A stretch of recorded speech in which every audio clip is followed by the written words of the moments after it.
In today's video we're going to be jumping into a build for the Duchess in Elden Ring Nightreign, and anyone that's played with the Duchess knows that she's an absolute monster, one of the craziest dodgers in the game, allowing for a whole bunch of flexibility but also a lot of fun when you're putting builds together for her. For this one I've tried to put a build together that pretty much everyone can do, so there's no real RNG involved with the relics, and it also allows for a whole bunch of flexibility with your playstyle, so whenever you're jumping into those group matches you're going to have a lot of fun going through your expeditions. Now, rather than making you wait around, I'm going to tell you exactly what relics you should be using. The first slot is going to be a golden dew. This is going to enhance your restage skill damage, which is perfect for yourself, but even better if you're playing in a group. I must admit, I've kind of designed this mainly for a group setting, but I believe it should work out perfect if you're playing solo and allow for a lot of damage that way as well. But in a group setting, having this on really helps out whenever you're using your restage in order to get a bit of extra damage on your skill power, and as well as that, it's going to boost the attack power of any affinity attacks you've got going on as well.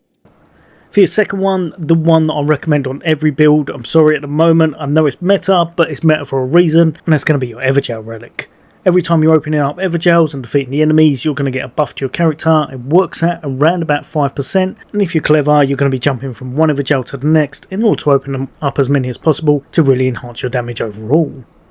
This works on pretty much everything you're doing, so it's well worth having, and as well as that, this also gives you a stone sword key in order to open one up straight away, as well as the location of some treasure, which can be quite handy and quite powerful most times. Lastly, the fun thing about this build, what I've tried to make it, is so that you're kind of playing as a Spellblade, so rather than fully relying on kind of status effects such as bleed or frost, instead of that, we're going to give you flexibility in your build so that you can use whatever you're coming across within your expeditions. That makes this relic absolutely perfect, because it's going to allow you to get a whole bunch of extra FP whenever you're picking up free staffs, more FP once more whenever you're opening up your rises, and finally it's going to put your magic power up a little bit as well.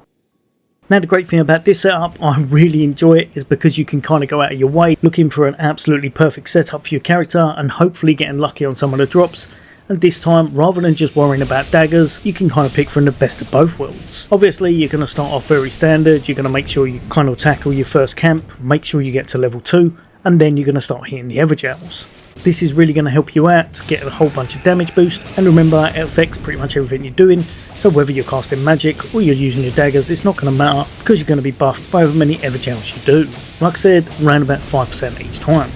One thing you will want to do though, because you don't have any way to actually get your FP bar back like you would have if you were playing as a recluse, so make sure you hit up one of the sorcerer towers in order to pick up a whole bunch of FP shards at the bottom, and of course then make your way all the way up to the top and hopefully get a nice staff in the process.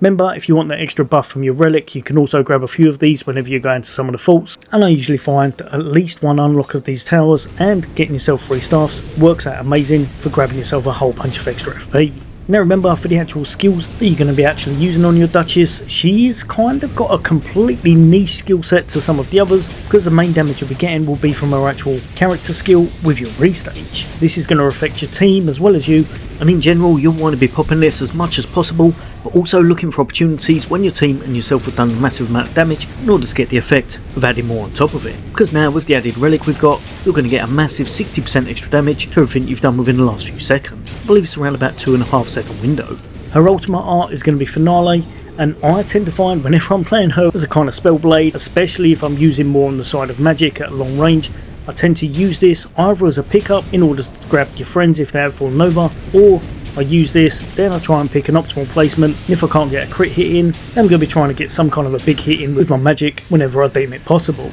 This can actually help you to relocate, but it's not quite as good as some of the other ultimate arts out there, I'd say, because it doesn't really do any damage, so try to use it in more clutch situations or whenever you need to relocate to a better place. One of the best things about her though has got to be her passive ability, which is Magnificent Poise, because her dodges are absolutely the icing on the cake, and she currently has the best ones in the game by quite some way. You're able to chain 2 dodges together, giving you a ridiculous amount of iframes and often allowing you to get out of some of the toughest bits of damage other classes may well struggle to avoid. I found personally using these relics works out amazing, because then you can toggle between either using physical damage or going on to your spellcasting depending on what you've actually picked up within your expeditions, and obviously if you've managed to pick up a nice set of daggers or something that can give you bleed or frost, that works out amazing, especially if it's both. or even Scarlet Rot works out really well. But as well as that, even if you've just got your standard dagger and you're using it as a magic based build, it still works really well, unless the kind of third knight boss is very resistant to it. But overall, I found this to be perfect because you'll come across a lot of weapons in the game, and sometimes you'll think to yourself,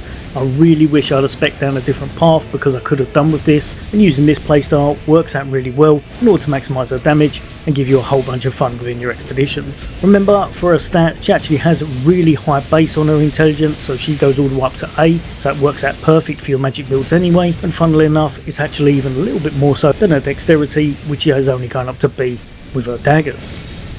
So using her as a Spellblade works out absolutely ideal and gives you more options when you're actually playing your matches. Yeah, overall I've really enjoyed making this build, I've really enjoyed running it. If there's any builds or relics that you've really enjoyed using, then I'd love to hear from you, chuck it in the comments. But hopefully it's helped a few of you guys and girls out in order to make a really nice build for the Duchess. It's easy to put together and a lot of fun to use versatility wise. As always, for all things gaming, there'll be a whole bunch more on the way from me. For now, take care, I'll see you on the next day.